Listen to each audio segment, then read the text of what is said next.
Y vamos de inmediato a conversar con el congresista Carlos Anderson, congresista no agrupado, ministro de Inclusión Social, ha pedido que la fiscal de la Nación dé un paso al costado.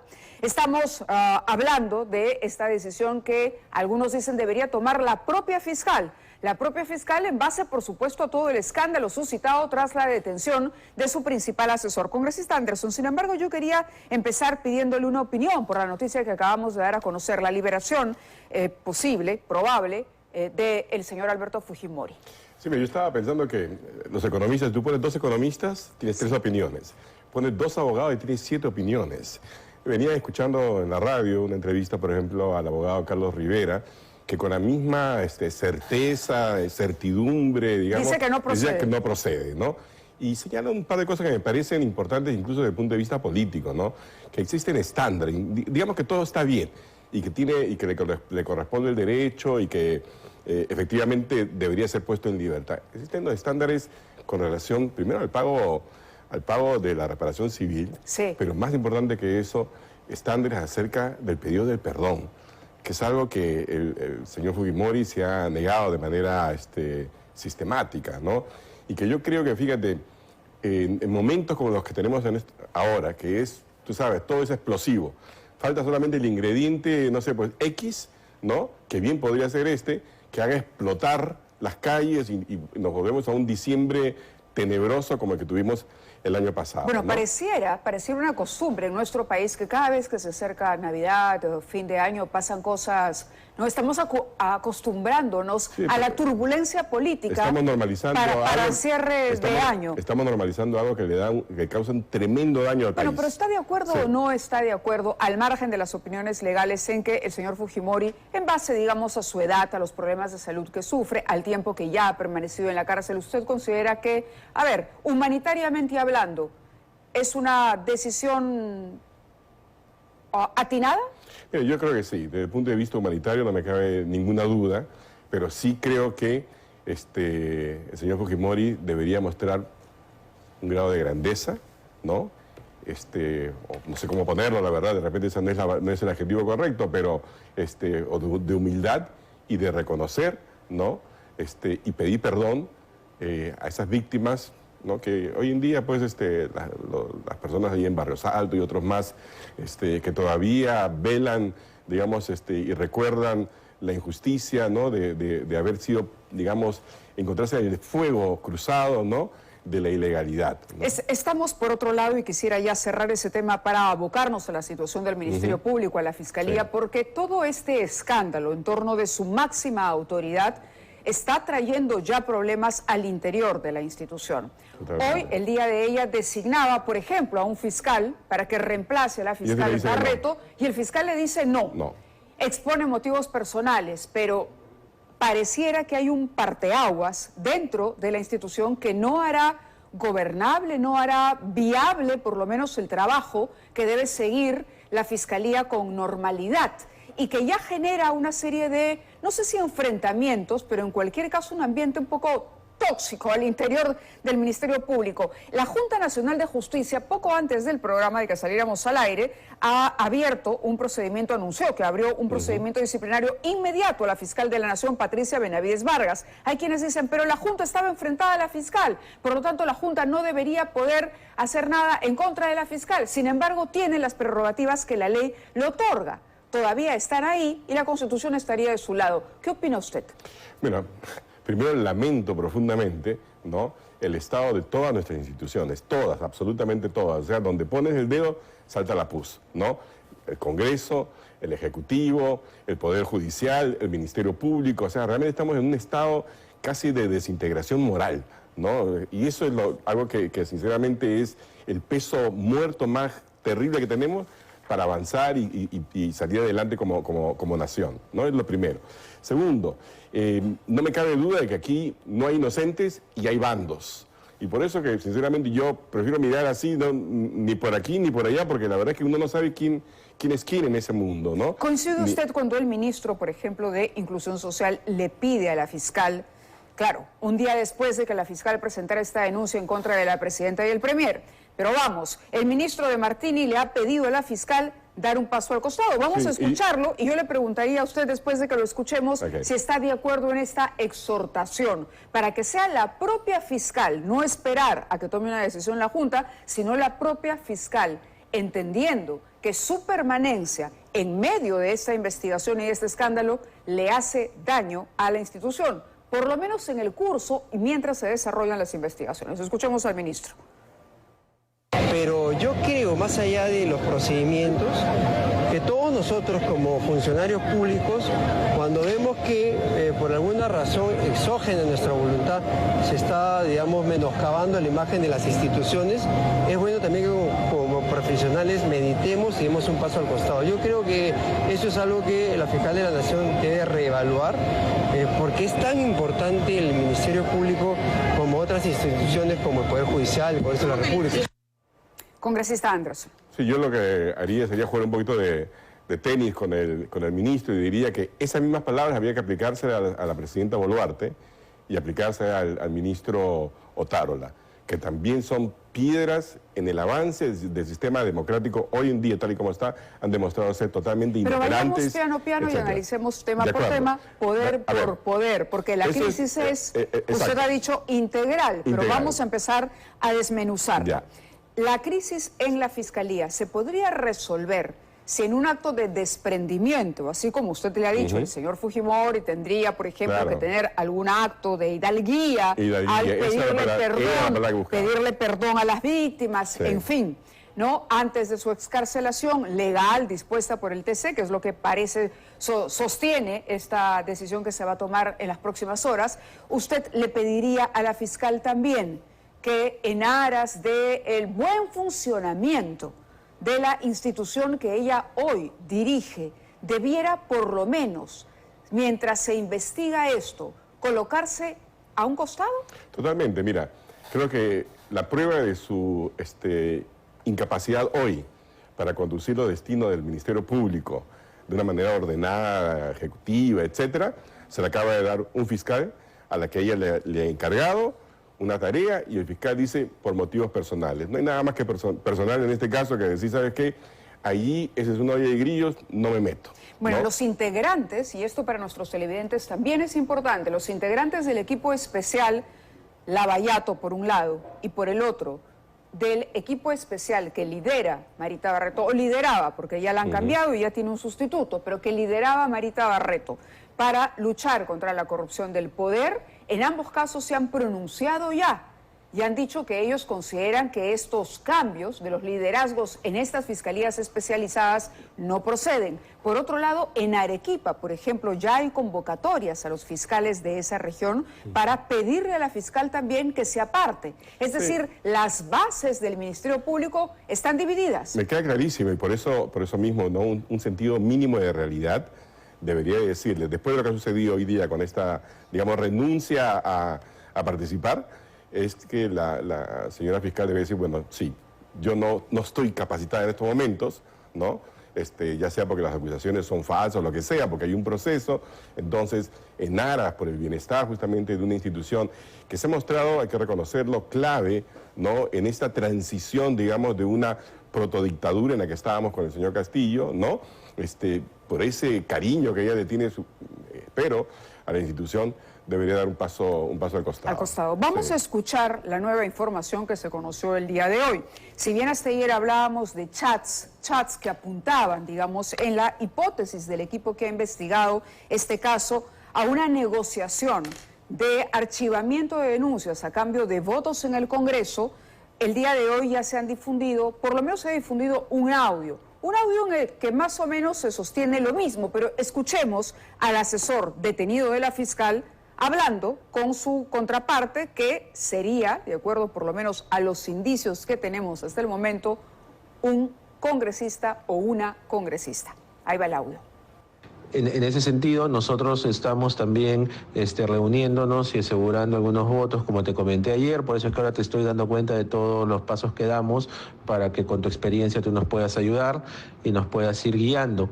Igual ahora tenemos una reunión donde podemos asegurar el bloque y con eso yo creo que podamos ir sumando y hoy, como tú bien dices, hoy podemos ya tener hacia la tarde-noche una claridad de si vamos o no vamos mañana, ¿no?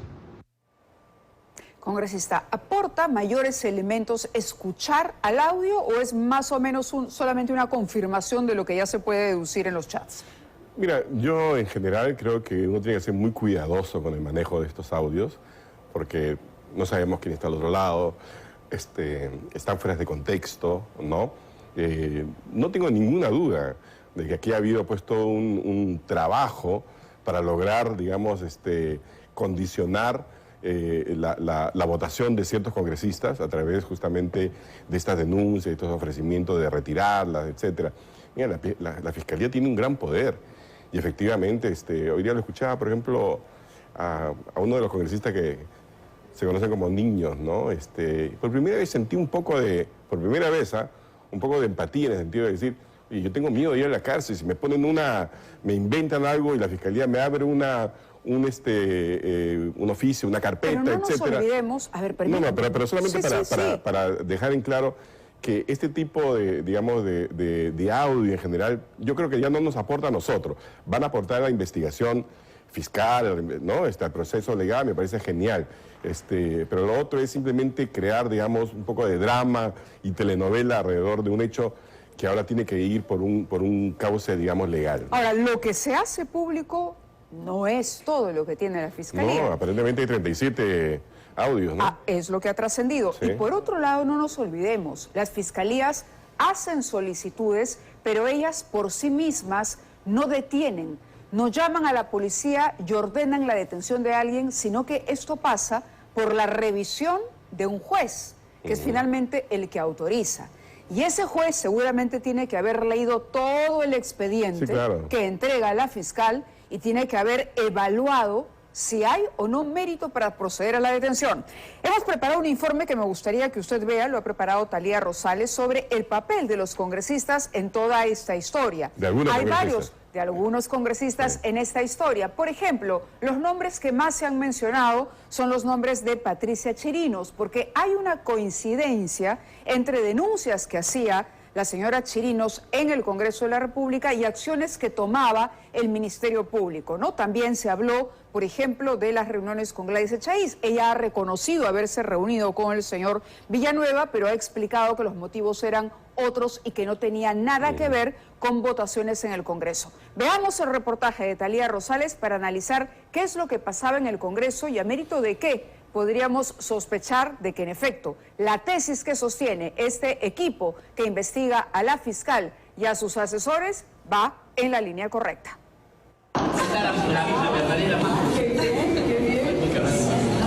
La llevamos a una reunión internacional.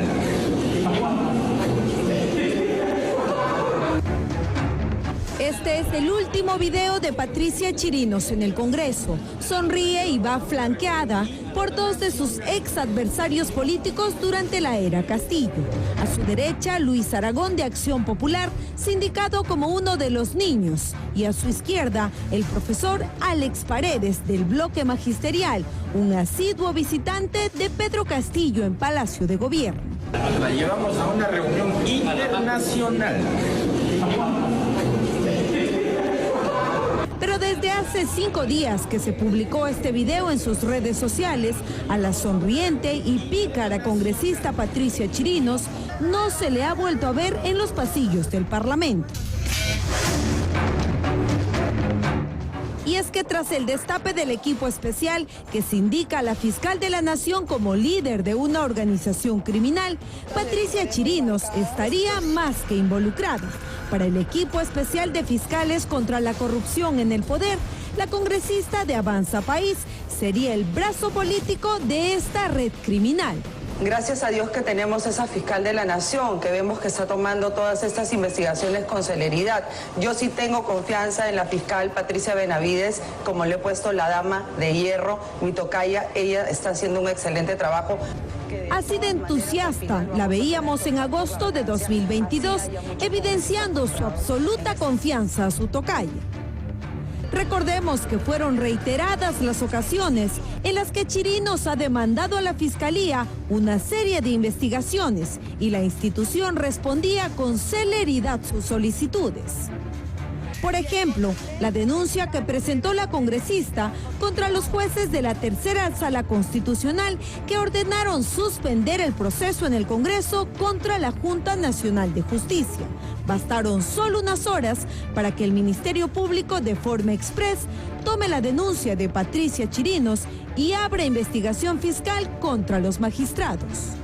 Mientras que los congresistas, uno por uno, ante las evidencias, solo les queda buscar deslindar de Jaime Villanueva, el asesor de la fiscal de la Nación, que negociaba sus votos a cambio de archivarles denuncias, según la tesis del equipo especial. Pero sí, yo recuerdo a Abel y a señor Abel y a Jaime. Yo recién asumí la presidencia de la Subcomisión de Acusaciones Constitucionales y como todos tienen conocimiento, la Fiscalía de la Nación tiene denuncias en la Subcomisión de Acusaciones. Y se hace un trabajo a veces de ida y vuelta porque nosotros cuando tenemos denuncias de otros funcionarios que también tienen denuncias en la Fiscalía, solicitamos copia de las carpetas fiscales para desarrollar nuestro trabajo. Pero el que sí habló hoy y en exclusiva para 2023, revelando el modus operandi del asesor principal de Patricia Benavides en el Congreso, es el parlamentario Darwin Espinosa. Lo que sí sé es que quiso reunirse, me comentaban que quería reunirse conmigo, diferentes congresistas de otras... ¿No le llamó la atención? No, porque sabía cuál era el juego, ¿no? O sea, ¿para qué te busca un asesor? ¿Por qué no lo denunció en su momento? Yo lo denuncié, pero nadie me hacía caso. Vine acá y hablé, me entrevistaron algunos grabaron y ni siquiera lo sacaron, nunca. ¿Y de manera formal por qué no puso una denuncia? ¿Ante quién? ¿Ante la Fiscalía? No tiene, ¿Ante las autoridades? No tiene sentido. Esto es coacción, manipulación. Así es. Y esta es una guerra de poderes en el cual nosotros hemos estado involucrados, digamos, o nos han puesto en el centro para ver hacia dónde los jalo, hacia la derecha o hacia la izquierda. Eso es lo que han hecho con nosotros. Lo dicho por Darwin Espinosa es más que preocupante, pues mientras congresistas de todas las bancadas buscan deslindar vínculo alguno con Villanueva, estas declaraciones debían ser incorporadas en las investigaciones del equipo especial, que pone a Patricia Benavides como líder de una red criminal.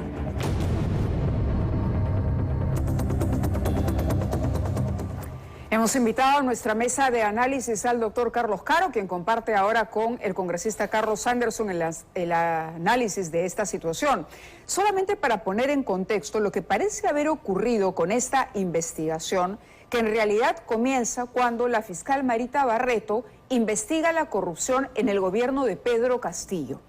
Cuando el gobierno de Pedro Castillo ya se hablaba de un grupo de congresistas niños. Obviamente, a la fiscal Barreto no le tocaba investigar al presidente, investigaba a todos los otros involucrados en esta trama de corrupción. Pero en el camino surgen colaboradores eficaces, en el camino surge información. Y esa información es la que parece haber llevado, ¿no?, a lo que hoy estamos conociendo, estos nuevos nexos entre ese grupo de congresistas que no eran exclusivamente un grupo de parlamentarios de Acción Popular, los 6 iniciales, sino que eran muchos más con problemas legales. Es decir, lo de Marita Barreto empieza con Castillo y continúa durante el cambio de gobierno Dina Boluarte. Y es más, se señala que la fiscal de la Nación le habría pedido a Marita Barreto toda la información sobre esa continuación de las investigaciones. Congresista Anderson, luego le doy la palabra al doctor Caro, pero ¿qué nos dice sobre lo que ha encontrado Thalía esta noche? Lo que tú me estás diciendo, la verdad que son noticias para mí, ¿no? Evidentemente no soy abogado, entonces no, hay cosas que no puedo medir y mi vida en el Congreso es un poco limitada porque al no tener bancada, digamos. Pero sabíamos que ya había congresistas sí, que protegían a Castillo por motivos subalternos, ¿no? Totalmente, ¿no? Y hay votaciones pues que explican, o mejor dicho, que no se explicaban, que ahora se entienden mucho mejor. O intereses, por ejemplo. Yo cuestioné, por ejemplo, a la congresista Chirinos, ¿no?, con el tema de la Junta Nacional de Justicia, porque decía, a ver, si era tan evidente la falta grave, etcétera, ¿por qué no la hicieron 2 años atrás, no? O sea, yo no entendía digamos, el apasionamiento. O sea, yo entiendo, digamos, el ánimo fiscalizador, pero a veces uno identificaba, pues, hasta odio, ¿no? Dice, pero ¿de dónde, no? O sea, yo tengo causas, ¿verdad? Pero eso siempre me sigue llamando la atención, ¿no? Entonces, claro, si aquí uno ve una serie de coincidencias, yo creo que mi colega va a tener mucho que explicar, ¿no? ¿Qué dice el doctor Carlos Caro? En definitiva, la Fiscalía tiene un caso acá, porque por una parte, la investigación que existe contra los congresistas, los llamados niños, que ahora aparentemente ha crecido el grupo, que no se habla de grupos pequeños, sino ya prácticamente de una clase. Sí. Lo que tenemos ¿Hasta 45? ¿Es sí, cierto el número? 45 imputados, pero por lo menos 11 con nombre y apellido, ¿no? Exactamente. Entonces, esta investigación tiene que girar a nivel de lo que es la Fiscalía Suprema Anticorrupción, solamente en lo que corresponde a la etapa preliminar, porque luego, para pasar a la preparatoria, como ya sabemos, en la medida que son aforados y tienen derecho al antejuicio constitucional, dependeremos del Congreso, que ya con estos números, en definitiva, se torna mucho más difícil. Pero por otro lado, está lo que compete a la propia Fiscal de la Nación. La Fiscal de la Nación todavía no ha sido investigada. Lo digo porque varios han mencionado, ya está investigada, diputada. No, solamente ella puede ser investigada por su fuero, por un fiscal supremo, en este caso el fiscal anticorrupción, puede ser el doctor Pablo Sánchez, entre otros, y también a nivel preliminar, y eventualmente tendría también que pasar para efecto de una preparatoria y posterior acusación por el Congreso. Es por esa razón de que quien ha actuado con más celeridad es la Junta Nacional de Justicia a través de este proceso inmediato. ¿Está bien lo que ha hecho la Junta? Bueno, está en el reglamento. El artículo 31 del reglamento de proceso disciplinario dice claramente que cuando hay un caso de flagrancia puede ahorrarse una etapa que dura 30 días, que es la etapa preliminar, y pasar de frente a la etapa de instrucción, apertura de proceso disciplinario, y en el marco del proceso de instrucción, conforme al artículo 45.2 de la Ley Orgánica de la Junta Nacional de Justicia, podría la Junta emitir una decisión provisional de suspensión en el cargo. Pero ahí va a tener, si me permite, ¿no? Favor, la Junta Nacional va a tener que hilar fino, ¿no? Porque, por un lado, acusan al Congreso, por ejemplo, de haber llevado a cabo, estar llevando a cabo un proceso, digamos, ad hoc, específicamente para ello, que no está, digamos, reglamentado por ley, ¿no? Que ha sido una invención. Esto en el caso de la Junta. En el caso de la Junta. Entonces ellos no pueden ser vistos haciendo lo mismo para el caso de la Fiscal de la Nación, ¿no? O sea, yo creo que van a tener que ser súper cuidadosos. Es como el mismo caso del señor Fujimori, ¿no? En general, estas decisiones que son tan controvertidas tienen que ser absolutamente impecables para que no sean, digamos, sujetos justamente de todo tipo de cuestionamiento, ¿no? Claro, va a ser imposible que no haya puntos de vista distintos, pero eso es distinto. Y opiniones divergentes en torno a cualquier decisión que se tome, así como cuando el Congreso aprueba una norma, se dice, pero no tienen legitimidad, pero tiene la atribución. Exactamente lo mismo. Hoy por hoy la Junta tiene las atribuciones. Tiene las atribuciones y sin perjuicio de toda la discrepancia, Mávila, yo creo que el factor clave es el debido proceso. Claro. Así como la Junta tiene derecho a un debido proceso ante el Congreso, la Junta debe de respetar el debido proceso de la Fiscalía, y creo que ese es el tema clave. Entonces, nada de juicios express, nada de preacuerdos, nada de componendas. Lo que tiene que haber es un debido proceso, imputación, derecho de defensa, y la decisión de fondo que tome la Junta la tiene que hacer en los plazos regulares. El único tema es que si esto demora, va a ser un desgaste. Tenemos un Ministerio Público, claro, que no se puede mover. Por eso viene ahí el pedido justamente para que la fiscal, reconociendo que ese es el caso, ¿no?, diera un paso de costado. ¿Usted considera lo mismo? Sí, totalmente de acuerdo. Creo que ella debería de renunciar, no porque sea culpable de algo, sino porque ya está poniendo freno al desarrollo normal de la institución. Normal, a las actividades normales, al avance de la institución. Tenemos un comunicado de Fuerza Popular, dice Fujimori Libertad. Y vamos a destacar algunos de los párrafos, dice, cabe resaltar la obligación de acatar de inmediato y sin reservas la resolución del Tribunal Constitucional, conforme lo señala la Constitución y la ley peruana. Asimismo, rechazamos la narrativa de los cómplices del golpista Pedro Castillo, subrayando que las decisiones del TC son superiores a dichas opiniones sesgadas. Respecto a la arbitraria resolución de la Corte Interamericana de Derechos Humanos, somos categóricos en señalar que esta no puede reemplazar lo establecido por nuestra Constitución y por el TC. El pueblo fujimorista le exige a las autoridades judiciales y al INPE cumplan con la disposición del Tribunal Constitucional y dispongan la inmediata libertad del presidente Fujimori. Regresamos aquí al tema con el que abríamos el programa. Doctor Caro, nos faltaba conocer, ya había escuchado al congresista Anderson, ¿qué opina sobre esta decisión? ¿Fujimori puede ser liberado en las próximas horas? Desde mi punto de vista, el señor Fujimori debería estar libre independientemente de todo este debate. Pero si vamos al tema del debido proceso, hay que recordar algunas cosas. Primero, el TC declara fundada esta demanda habeas corpus el 17 de marzo del 22. Ordena la excarcelación, restituye el indulto. Pero el 30 de marzo, 13 días después, la Corte Interamericana dicta una medida cautelar que paraliza lo que ha dicho el TC. Es decir, la orden del TC de marzo del 22 está suspendida en sus efectos. Claro. Y lo que ha salido el 21 de noviembre, pero se ha conocido hoy, es decir, este auto aclaratorio del tribunal, no cambia nada. Lo único que dice, oye, sobre mi sentencia de marzo del 22 no tengo nada que aclarar. Pero lo que dice, por ejemplo, el pronunciamiento del Partido Fuerza Popular dice, respecto a la arbitraria resolución de la Corte Interamericana de Derechos Humanos, somos categóricos en señalar que esta no puede reemplazar lo establecido por nuestra Constitución y por el Tribunal Constitucional. Es decir, le niega a la Corte la prerrogativa de suspender una decisión adoptada por el TC. Claro, eso implica un desconocimiento de lo que significa el orden internacional. ¿La Corte sí lo puede hacer? La Corte Interamericana tiene el poder de hacerlo. Que estemos de acuerdo o no, yo en lo personal soy absolutamente crítico de esa decisión, pero hay una orden.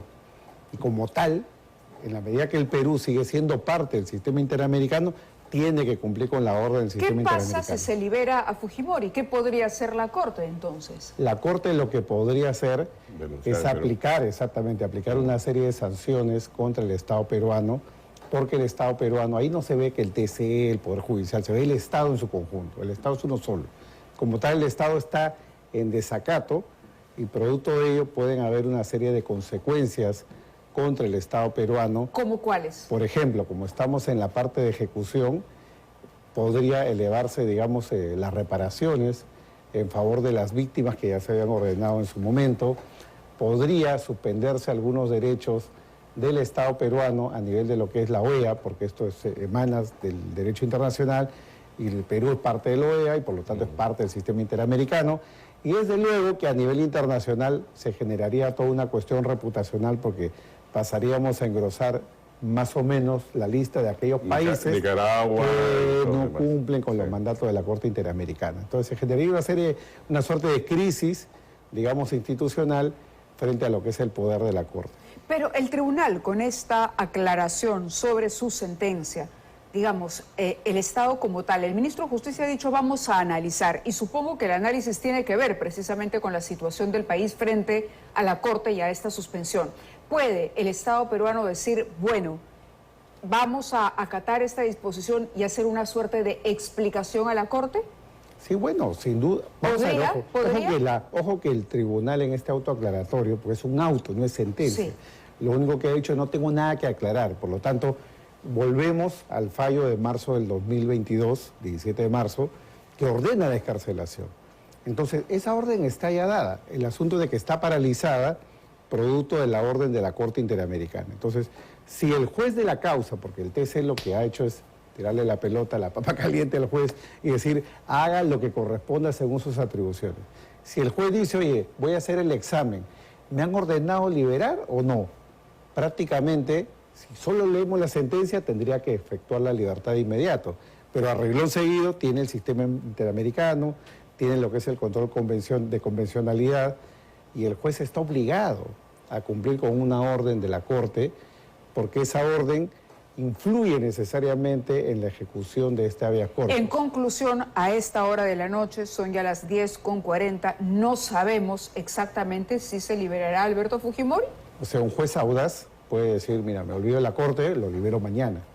Dudo que eso pase porque esto puede tener una serie de repercusiones. ¿Y qué papel puede cumplir el ministro de Justicia? El Ministerio de Justicia muy poco acá, porque el Ministerio de Justicia defiende el Estado peruano a nivel de lo que es el proceso ante la Corte. A eso me refiero. Pero el único que está en capacidad de decir se ejecuta o no es el juez. Correcto. Nadie más. Pero usted ha dicho que la Corte tomaría, digamos, no represalia, sancionaría al Estado, no al juez. Exactamente, no el juez, pero a nivel de interno, evidentemente, podrían haber cuestiones disciplinarias contra el juez por no acatar esta orden de la Corte, que es más o menos como desacatar una orden del TC o de la Corte Suprema. Muy bien. Comentarios finales del congresista Anderson. No, sí, exactamente.